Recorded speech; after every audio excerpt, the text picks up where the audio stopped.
Ang ating pong message ngayong umaga ay pinamagatan ko pong The Dangers of Man's Way. The Dangers of Man's Way. Makikinig po tayo sa sinabi po ng matalinong hari na nabuhay po sa lupa. Yan po ay walang iba kundi si King Solomon. Okay, the wisest king that ever lived. Si Solomon po yan. Wow, thank you for sending 100 stars, Sister Marisa Cardenas. And thank you for watching. So again, our topic this morning, the title of my message, The Dangers of Man's Way. The Dangers of Man's Way. Naturally, tayo pong mga tao, gusto nating pumunta sa kung saan natin gustong pumunta. Tama po ba? Gusto nating lagi sundin ang ating puso. Kumbaga, yung pong daan natin, paraan natin, gusto natin, yan po ang natural na ating pong tinatakbo ng kaisipan. To do kung ano yung gusto natin, to go kung saan natin gustong pumunta, at kung saan tayo masaya, kung ano ang nakapagbibigay kasiyahan sa ating mga puso. Kaya ngayon po, ang pakikinggan po natin ay ang warning ng salita ng Diyos patungkol po sa gusto o daan ng tao na talagang tila matuwid sa kanyang paningin, pero ang nakakatakot doon, ang direction pala, ang katutunguhan pala ay kapahamakan. So Proverbs chapter 14 verse 12 po tayo para sa ating pong devotion and breakfast. Okay? Para sa ating believers breakfast.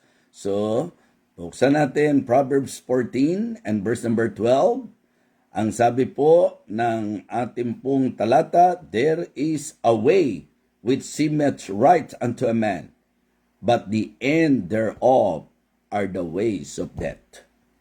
There is a way which seemeth right unto a man, but the end thereof are the ways of death. Sa Tagalog po, ang sabi, may mga daan or may daan na tila matuwid sa mata ng tao, ngunit ang dulo nito ay kapahamakan. Again, the title of the Lord's message this morning, The Dangers of Man's Way. Let us go to the Lord in prayer para sa guidance. Let us pray. Our gracious, loving Father, thank you once again for this opportunity. Thank you for this very beautiful morning. Thank you for the opportunity of hearing thy words. I pray, O God, that you will again bless your people. May you guide me, Heavenly Father. May you fill me with your Holy Spirit. And I pray that you will exalt your name in this Bible sharing. Lord, enlighten our minds. Encourage us. Rebuke us. Thank you sapagkat malaking benepisyo po ang aming nakukuha every time na kami po'y nakikinig ng iyong banal na salita. I would like to commit myself to you, Heavenly Father. Gusto ko pong magpasakop sa iyong kalooban. Ilagay mo po sa aking bibig ang mga salita na dapat ko pong salitain. At ito po nawa ang marinig ng bawat taga-subaybay ng ministeryong ito. Again, pagpalain mo kami, aming Ama. Ito po ang aming panalangin sa pangalan po ng aming Panginoong Jesus. Amen. Amen. Okay, so again, ang ating mensahe, The Dangers of Man's Way.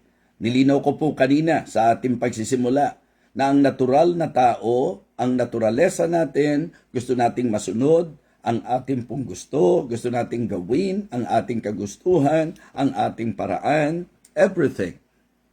Bilang tao po, yan ang ating pong kaisipan, to follow our heart. Sundin natin ang ating puso. But listen, ito po ay dapat maunawaan natin, sapagkat binigyang pansin po yan ng sulat ni King Solomon. And you know, if you will study the life of Solomon, if you are aware of his story, maiintindihan niyo po na talagang si Solomon, naiintindihan po niya ang kanyang sinabi. Una, dahil sa karunungan na rin na ipinagkaloob ng Panginoon sa kanya. Ikalawa, sa posibleng karanasan, sa kanyang mismong karanasan, po pwede po na ito ay ating makita at mabigyang pansin din na talagang totoo ang kanyang sinabi na may daan na tila matuwid sa mata ng tao, ngunit ang dulo nito ay kapahamakan. So kaya po ngayong umagang ito, magandang muli tayong magsalamin, muli tayong mag-enjoy sa pagtuturo ng salita ng Diyos patungkol po sa topic na ito, the dangers of man's way. Mga kapatid, alam nyo, kapag pinag-usapan natin yung salitang danger, sa totoo lang, may mga pagkakataon na hindi po ito natin nakikita na masama. 'Di ba? Ang usapan po ng panganib ay hindi po natin laging nakikita right away na ito po ay masama. Sometimes, mga kapatid, ang pinakamatinding panganib ay ang mga bagay na ang tingin natin wala namang problema, mukhang tama naman. Nakakasunod po kayo? Nakaka-relate po ba kayo, mga kapatid? So, ang pinakadelikado, yung ang akala mo tama.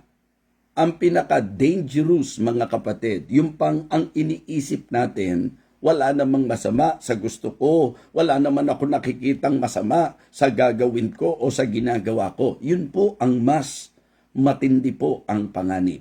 Kaya ngayong sandaling ito, nawa makinig po tayong mabuti. At habang nakikinig po tayo, magpakatotoo po tayo. Be honest, mga kapatid. At kung sakali man na talagang along our sharing, talagang may i-reveal ang Panginoon sa iyo, merong mga bagay na po pwedeng dalhin ka sa realization, ang solusyon po dyan, kababaan ng loob. Hindi po pagmamatigas, hindi po pangangatwiran, hindi po yung pagpe-pretend na parang hindi tayo ang tinamaan ng salita ng Panginoon. So mga kapatid, uulitin ko po, sa usapang panganib, di po lahat ng panganib, nakikita mo kaagad yung kasamaan nito eh. Hindi po eh.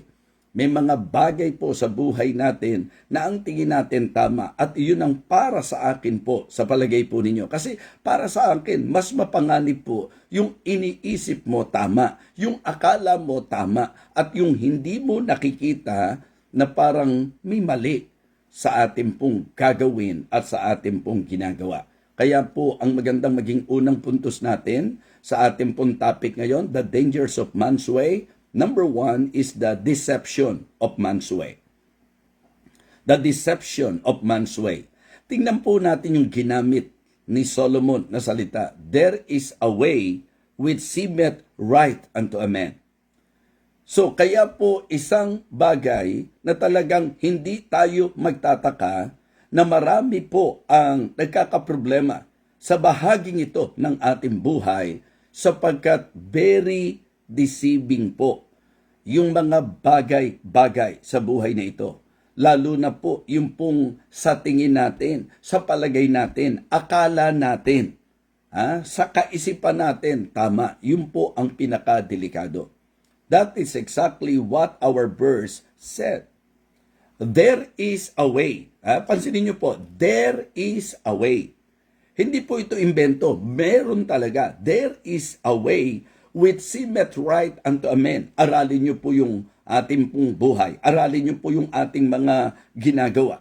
Yung mga pinagpapasyahan sa buhay po natin. Meron tayong mga ginagawa, meron tayong mga pinagpapasyahan, at meron pong mga daan na tila matuwid sa mata ng tao. Hindi ba? Very, po yan? Deceiving po yan. Deceptive po, mga kapatid.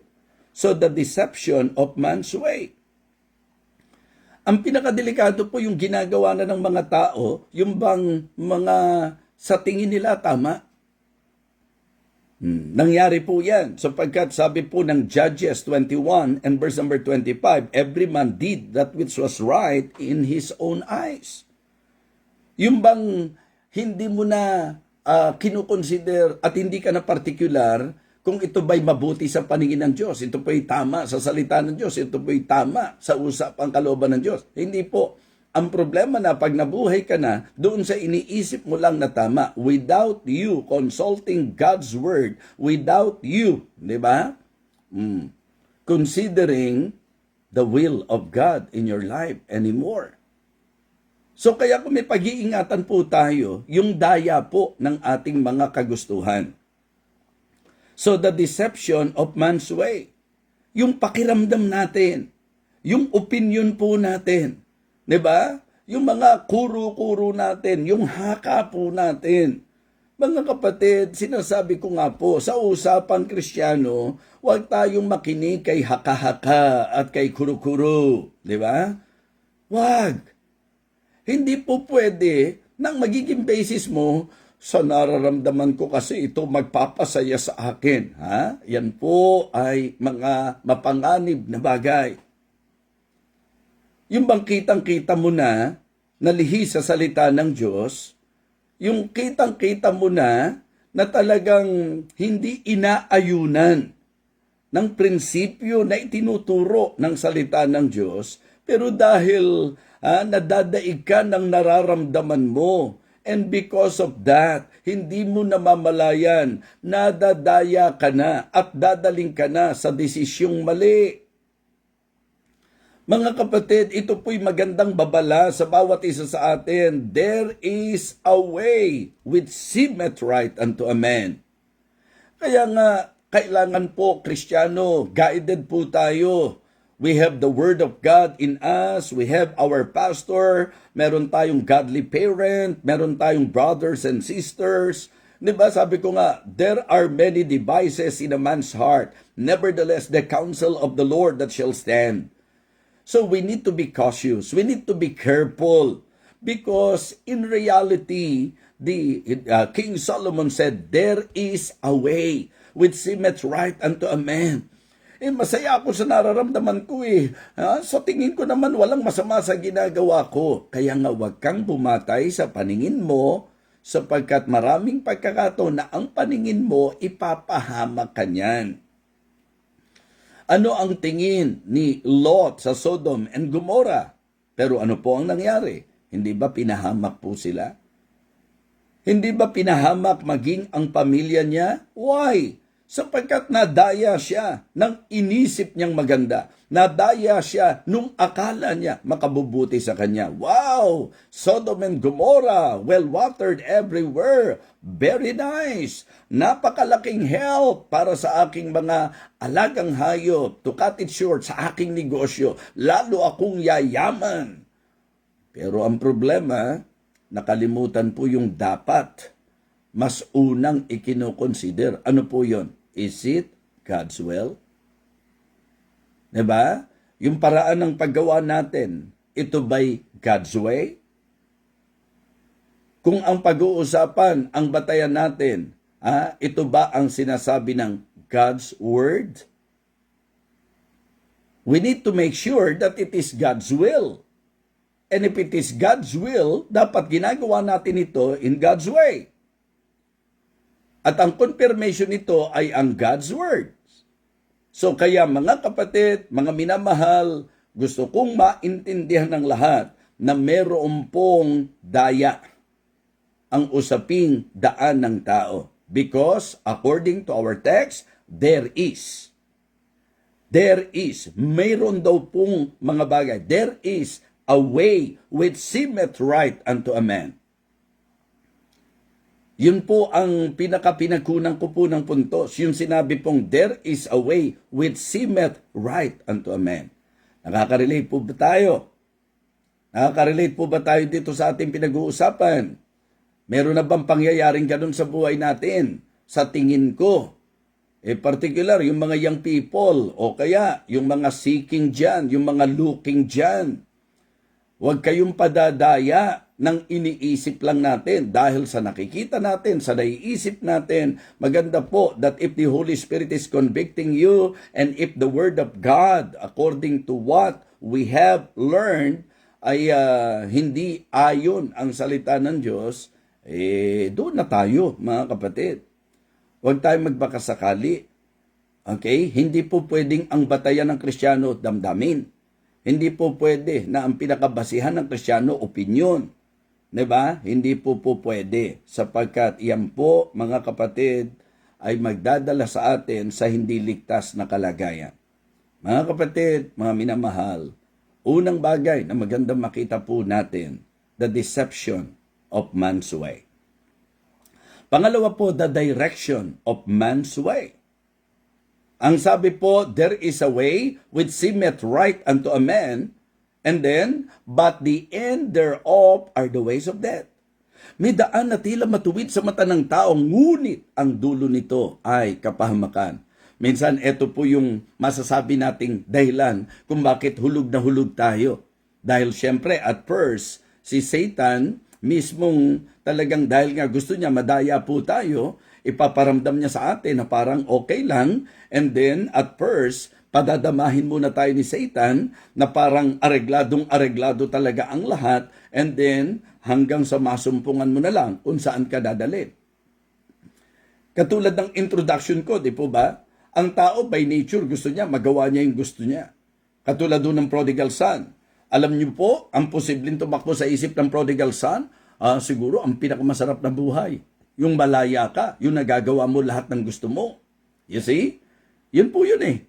Diba? Yung bang walang tatay na nagpapaalala sa iyo? O ganun din po sa mga Kristiyano. Pag dumating tayo doon sa punto na ang ginusto na natin buhay, lahat ng gusto natin, magagawa natin. Ang isa sa nakikita nyong magiging, posibleng magiging magsasakatuparan yan, pag wala ka ng church na nakikialam sa iyo, pag wala ka ng pastor na in a way nagsasabi sa iyo, pag kinakailangan kang sabihan. So, ang natural na gusto natin, kung saan ka masaya, di ba? Yan po ang konsepto at mentalidad ng mundo. Kung saan ka masaya, doon ka, mga kapatid. Pero ang problema, merong saya na hindi natin alam, may sila ng kaaway. So, importante po lagi yung pagtiyak natin at pagbibigay pansin po natin kung saan tayo patutungo. Sa usapang direksyon, mga kapatid. Alam niyo naman yan, na ang tao po, sabi nga ng paglalarawan ng Biblia, para tayo mga tupa na naligaw. Nagpunta tayo sa sarili-sarili nating daan. Kaya nga kung Kristiyano ka, importante na may church ka, importante na may pastor ka. Bakit? Sapagkat ang natural natin, gawin natin ang lahat ng gusto po natin. Di ba? Mga kapatid, tatandaan niyo po na ang laging napaka-halagang bagay, yung bang ang gagawin mo, ang hakbang mo, dapat iniisip mo, saan patungo yan? Saan patungo yan? Ang Diyos po, may assurance siya sa kanyang bayan. Sabi po ng Diyos sa bayan niya, "For I know the thoughts that I think toward you, saith the Lord, thoughts of peace and not of evil, to give you an expected end."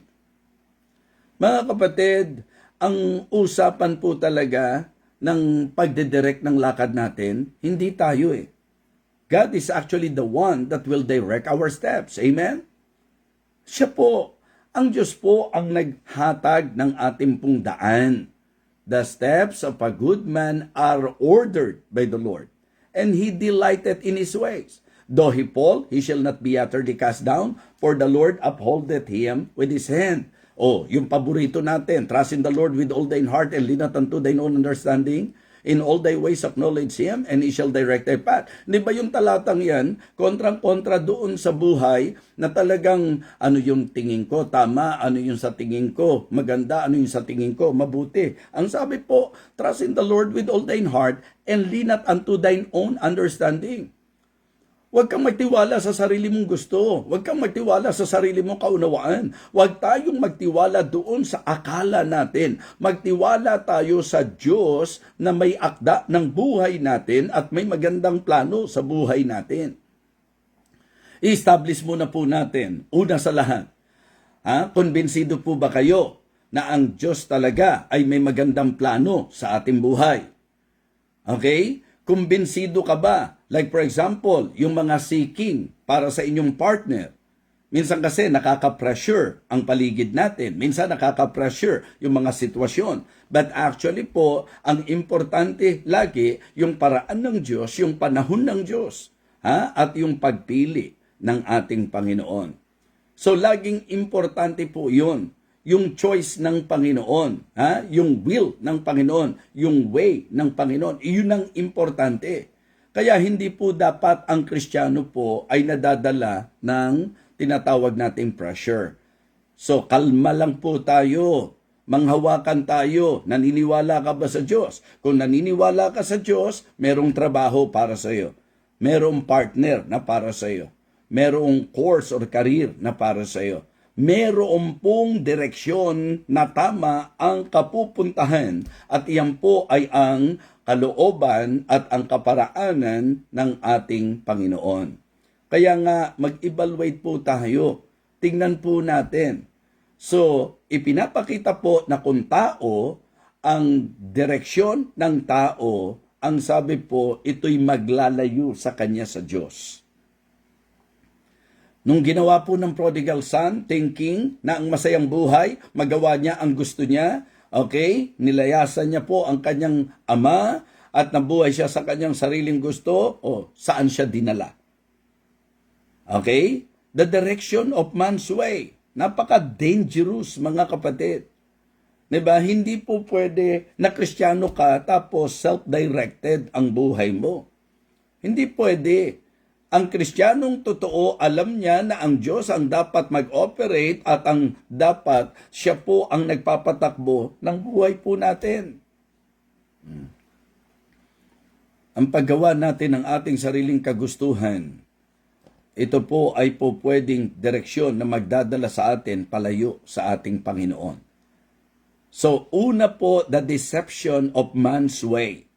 Dadayain ka ng gusto mo. Dadayain ka ng pakiramdam mo. Dadayain ka ng iniisip mo. At alam natin na totoo po ang mandaraya. The deceiver is no other than Satan. And Satan will try to manipulate everything. At sabi ko nga, ang ganda po ng paalala, there is a way which seemeth right. Yun ang pinaka-danger nun eh. Nakakadaya kasi mukhang tama. Parang tama, parang wala namang problema, parang wala namang mali sa gagawin ko. Kahit na kita natin kontra sa sinabi ng salita ng Diyos. Minsan ipinaglalaban natin. So, the deception of man's way, the direction of man's way. Pangatlo, ano sa palagay niyo po? The destruction of man's way. Diba? The destruction of man's way. Meron pong kapahamakan sa kaparaanan po ng tao. Diba? Ang sabi po, there is a way which seemeth right unto a man, but the end thereof. Okay? Ang direksyon nito, saan patungo? Sa kapahamakan.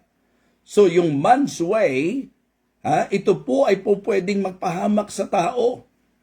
Kaya napakahalaga po na talagang sa pasimula pa lang ma-realize natin, nung ginusto po ng babae, na gawin ang maganda sa paningin niya. I'm referring to Eve.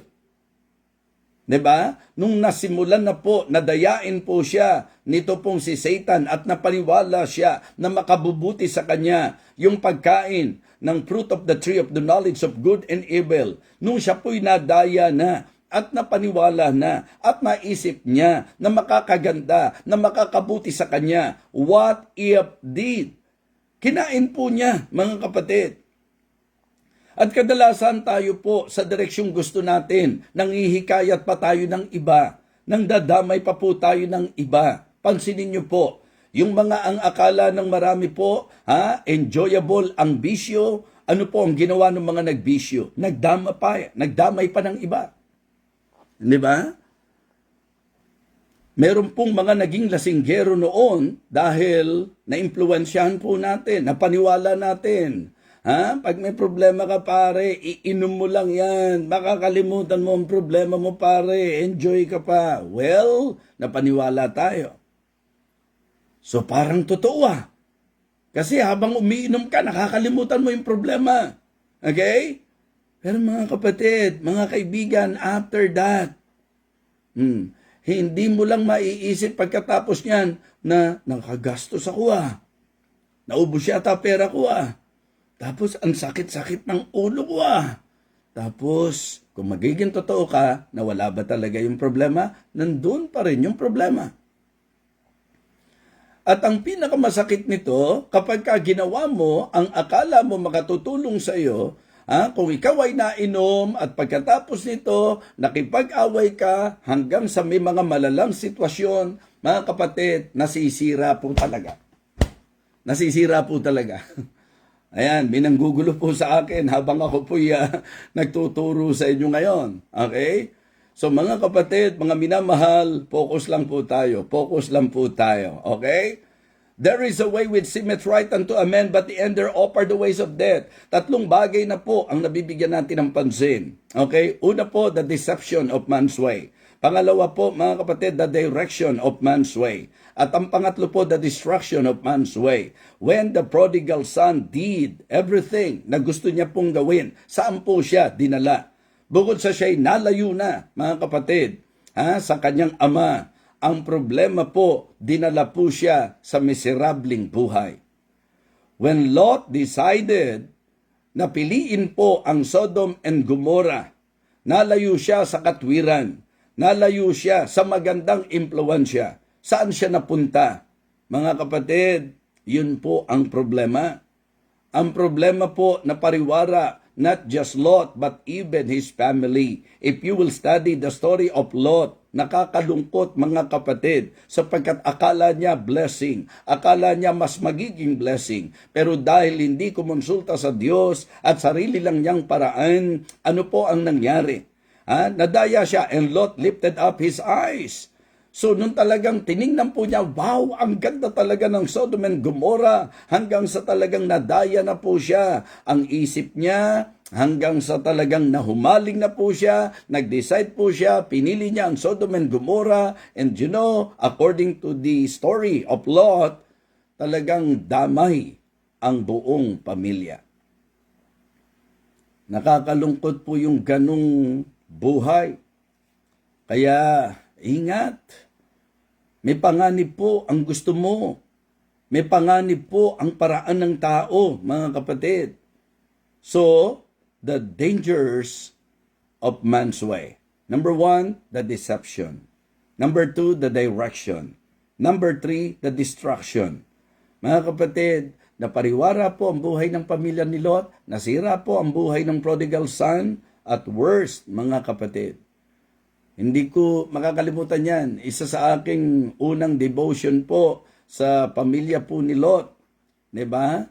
Yung kanya pong masasabi nating weak devotion. Nagdala sa kanya sa wrong decision. Dahil po sa kanyang worldly delight. Diba? Hanggang sa sila po'y dinala sa worst destruction. Yun po ang naging buhay ni Lot. Ginawa ang maganda sa kanyang paningin. Kaya ingat-ingat po tayo. Lalo na yung mga nagpipilit, wala namang masama sa nakikita ko. Hindi nga yung nakikita eh. Ang Kristiyano po dapat hindi bumabatay sa paningin, kundi sa salita ng Diyos. Okay? So, pang-apat, the disappointments of man's way. The disappointment of man's way. Mapuprostrate ka. Kasi 'di ba kaya mo ginawa, akala mo okay eh. 'Di ba? Kaya mo ginawa kasi sa tingin mo maganda eh. Kaya mo ginawa, akala mo makasasaya sa iyo, akala mo makatutulong sa iyo. Ang problema nga po, walang garantiya kapag ka po ito ay paraan ng tao. At hindi po tayo masasatisfy ng lahat ng gusto natin. Ang satisfying po at ang very fulfilling, yung gusto ng Diyos sa buhay natin. Si Solomon po, na writer nito, once in his life, talagang nung isulat nga po niya ang Ecclesiastes, di po ba? When King Solomon wrote the book of Ecclesiastes, siya po ay nagbigay pansin sa buhay na malayo sa Diyos. And then, ang realization niya, sa buhay na malayo sa Diyos, walang kabuluhan, ng mga walang kabuluhan, lahat ay walang kabuluhan. Yan po ang sinabi ng Ecclesiastes chapter 2 and verse number 11, all was vanity and vexation of spirit. Okay? So sabi ko nga, yung inisip ng prodigal son na makasasaya sa kanya, maaring pinadama siya nung simula na parang ang saya-saya, ang laya ko. Kasi ang tao po, ang konsepto ng kalayaan, magawa niya yung lahat ng gusto niya. Hindi niya alam na sa usapang buhay, espiritual, yung ikaw ay maging sunod-sunuran sa gusto mo, yan po hindi kalayaan. Yan ay pagkabilanggo sa iyong sarili. Yan ay pagkabilanggo sa pagkaalipin po yan kay Satanas. Yung gagawin mo lang ang lahat ng gusto mo. Ang tunay na kalayaan kay Satanas at sa mundong ito ay ang kaligtasan. Yung bang talagang ikaw ay manampalataya sa ating Panginoon. Yung kaligtasan po ang susi para sa totoong kalayaan.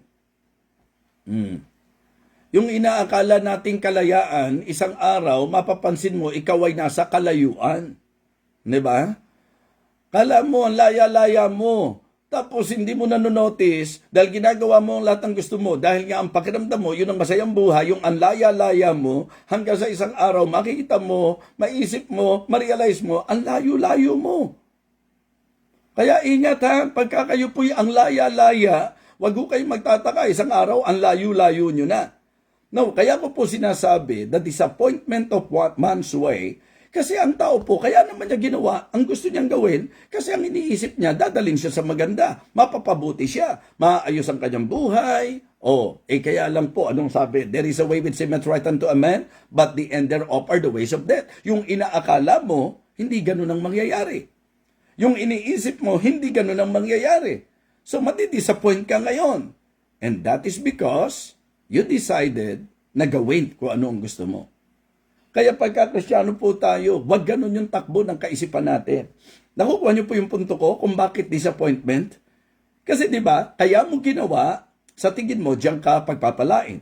Sa tingin mo, diyan ka giginhawa. Sa tingin mo, diyan ka yayaman. Sa tingin mo, di ba, laging ganun eh. Sa tingin mo, that is exactly what our verse is telling us. There is a way which seemeth right unto man.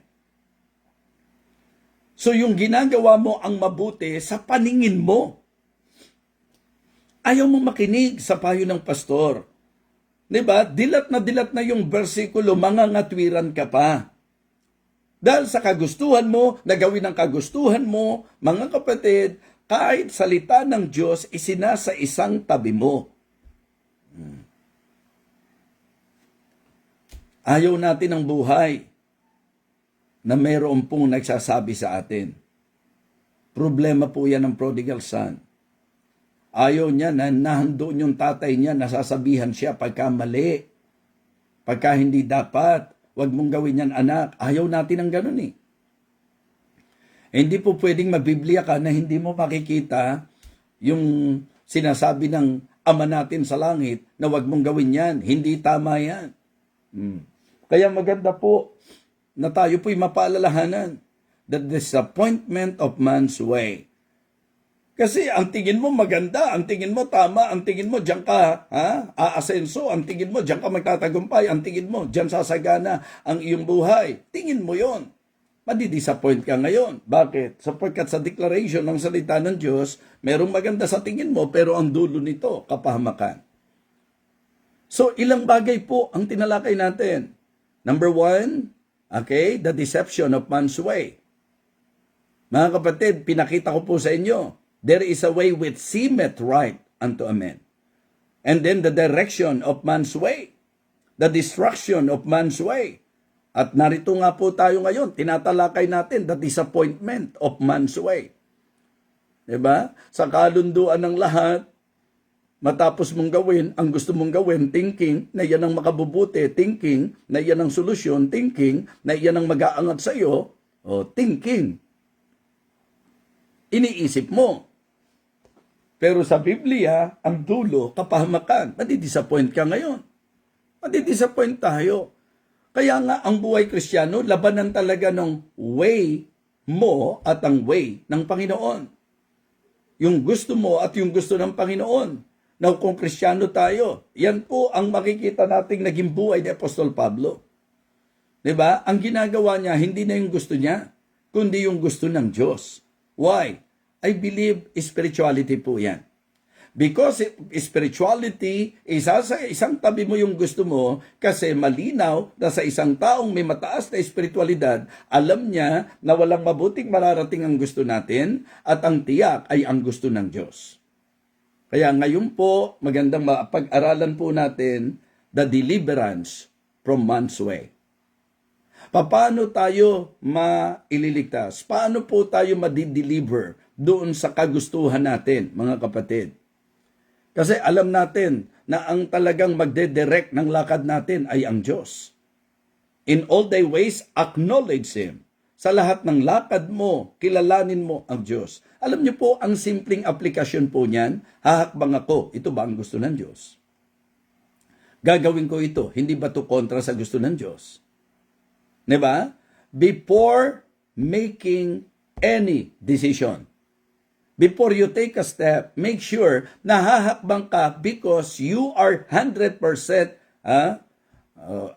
convinced na yan ang kalooban ng Panginoon. Don't you ever put yourself in danger. Delikado po kapag gusto mo lang. Kaya nga, yung pong gustong-gusto nating talata, ang ganda-ganda ng sinasabi sa atin eh. In all thy ways acknowledge Him, and He shall direct thy path. Mapanganib yung paraan ng tao. Kasi nga po, yung deception, di ba? Yung daya po mga kapatid. Kaya dito po magandang makita nyo na ang simpleng ibig sabihin, man's way, ito po ay deceptive, dangerous, and destructive. Diba? Yan po ang man's way mga kapatid. Napakadelikado. Diba? Hindi po talaga po pwedeng panghawakan. Kaya ang kailangan natin dumating sa point na ma-reach natin yung level of spirituality because I believe yan po ang pinaka makapag-deliver sa atin mula po sa ating mga sariling gusto. Galatians 2:20, I am crucified with Christ. Nevertheless, I live, yet not I, but Christ liveth in me. And the life which I now live in the flesh, I live by the faith of the Son of God, who loved me and gave Himself for me. Pansinin niyo po, don't just memorize that verse.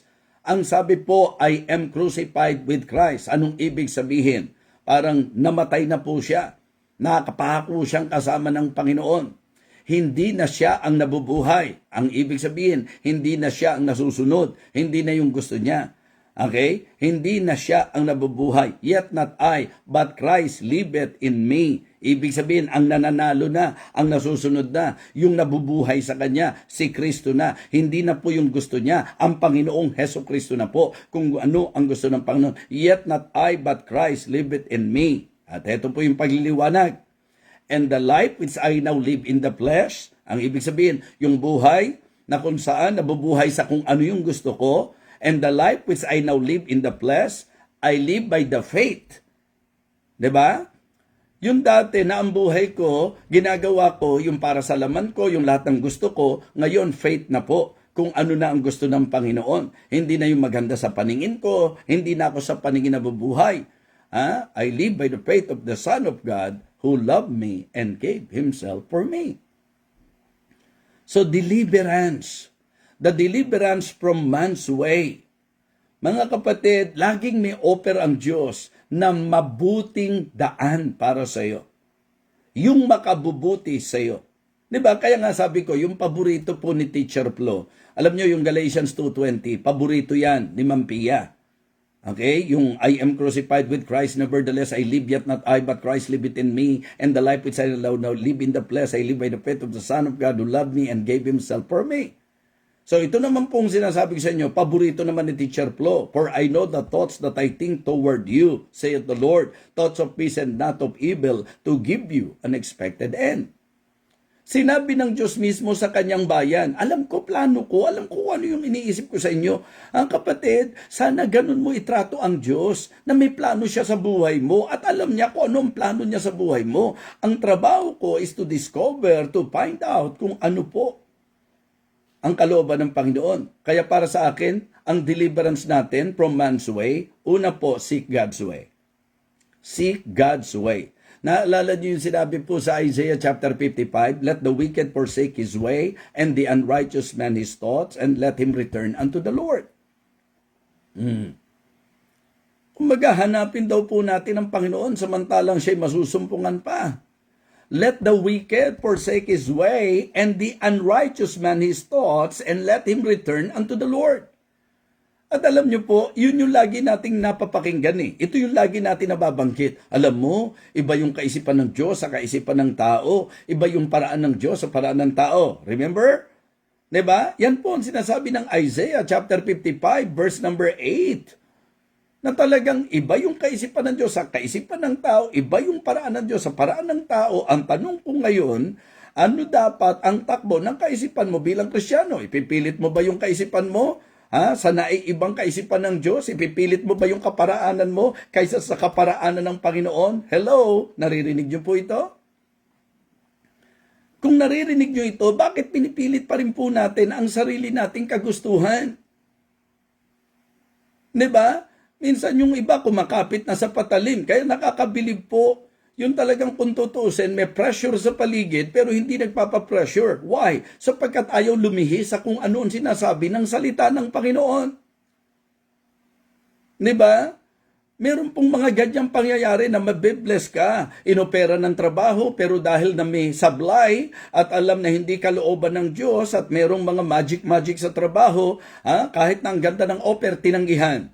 Okay? Posible po na talagang looking for a partner and then dumating sa pagkakataon na meron dumating pero against the will of God at hindi umaayon sa prinsipyong itinuro ng Panginoon, nanindigan. Meron po mga kapatid, posible po na nag-iisip ng mga bagay na makabubuti sa kanya and then naisip niya parang, alam mo yon, sa tingin ko maganda to To the point na gagawa ng kung ano-anong magic. Yun pa lang po, dapat kung ikaw ay may espiritualidad, alam mo na hindi para sa iyo yung mga bagay na dinaan sa pandaraya.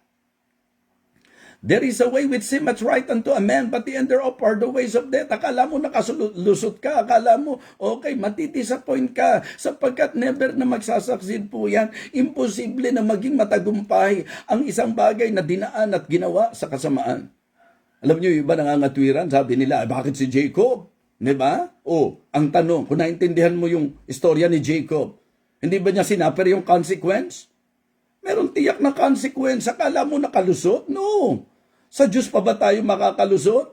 Maring ang akala mo na pag-ubra, akala mo na papangyari, areglado na yon. At ang akala mo, ganda ng kinalabasan. Hintay, sapagkat hindi po pwedeng sirain ng Diyos ang kanyang prinsipyo.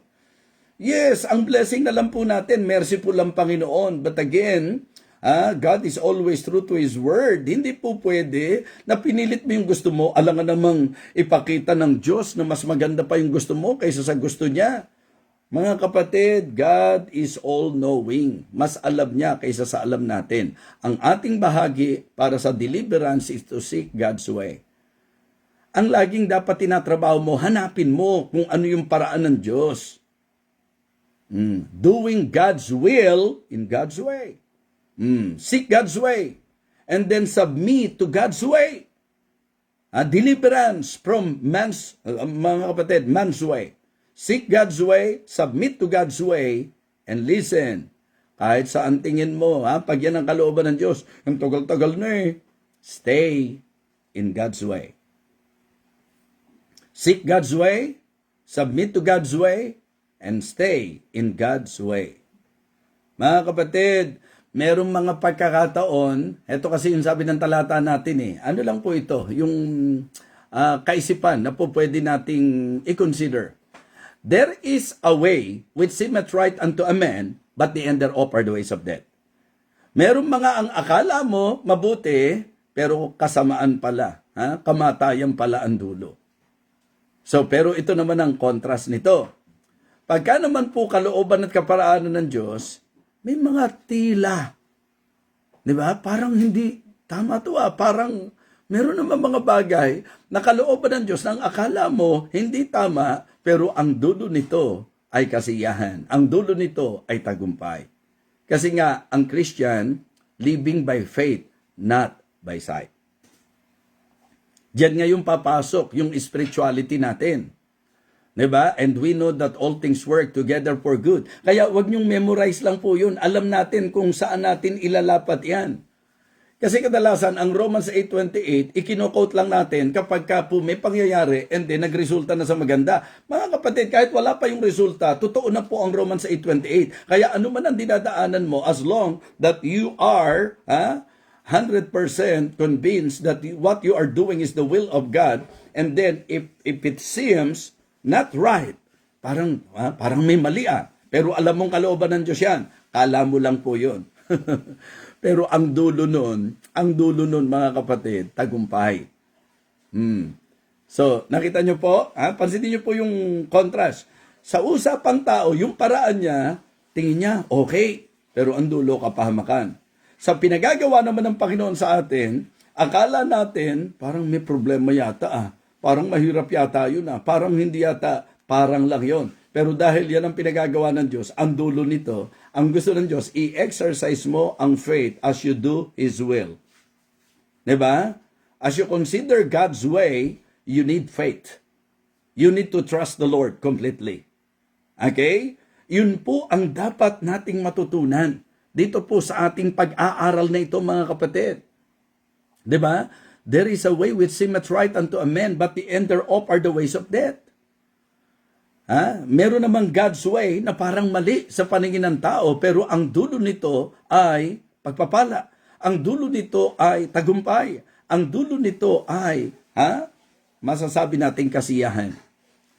Merong mga paraan ang Diyos na tila hindi matuwid sa mata ng tao. Pero tiyak na ang dulo nito tagumpay. Tiyak na ang dulo nito ay pagpapala. Amen? Yun ang kabaliktaran Ikaw bilang tao, ang akala mo, yun ang mabuti, yung gusto mong gawin. Yung inakala mong mabuti, madidisappoint ka kasi nakapagpahamak sa'yo. Napasama ka. Pero meron namang God's way. Ipinagagawa ng Diyos sa'yo sa kanyang salita, pero as you do that, parang may mali Parang hindi ayos Pero ang dulo niyan, tagumpay. Ang dulo niyan, kasiyahan.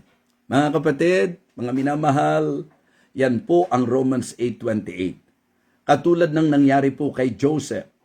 Hindi by sight Kasi kung by sight, sabi ng Diyos, ganito Joseph, pagpapalain kita, itataas kita. Pero doon sa lakbayin niya, pambihira, yung mga pinabayaan ng Diyos, yung mga pinahintulutan ng Diyos, nadadaanan niya, malulupit na kapatid, masasamang kapatid, masamang amo, di ba? I mean, lahat Teka, may mali yata.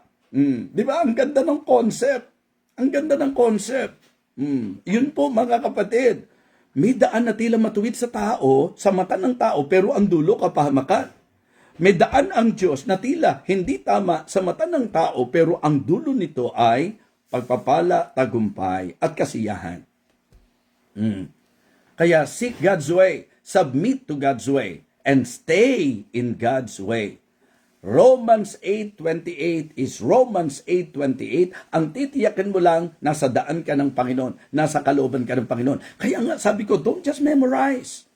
Yung mga talata, ang linaw po And we know that all things work together for good. Ang titiyakin mo lang, to them that love God, to them who are the called according to His purpose. If you will dig deeper, ang sinasabi niya, pag nasa daan ka ng Panginoon, walang coincidence, lahat ng yan, mga kapatid, magiging dahilan para sa magandang dulo. Okay? Kung ikaw si Joseph, sabi ng Diyos, pagpapalain ka. Pero ano yung dinaanan ni Joseph? Malulupit na kapatid. Kung ang nangyari sa iyo, teka, mali yata yung Diyos sa sinabi niya. Mali yata yung Diyos sa pinagagawa niya. Okay? Mga kapatid, nagsubmit lang po si Joseph sa kung anong pinahintulutan ng Panginoon. Kaya ang dulo niya, Romans 8:28, ang talagang malinaw na naging kapahayagan Ano ang sabi niya sa mga kapatid niya? You thought evil against me, but God meant it unto good.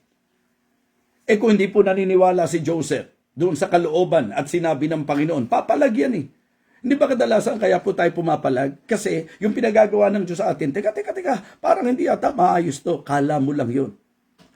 Tapos yung mga gusto mo, kala mo rin naman, makabubuti sa'yo. So, tandaan nyo po ito.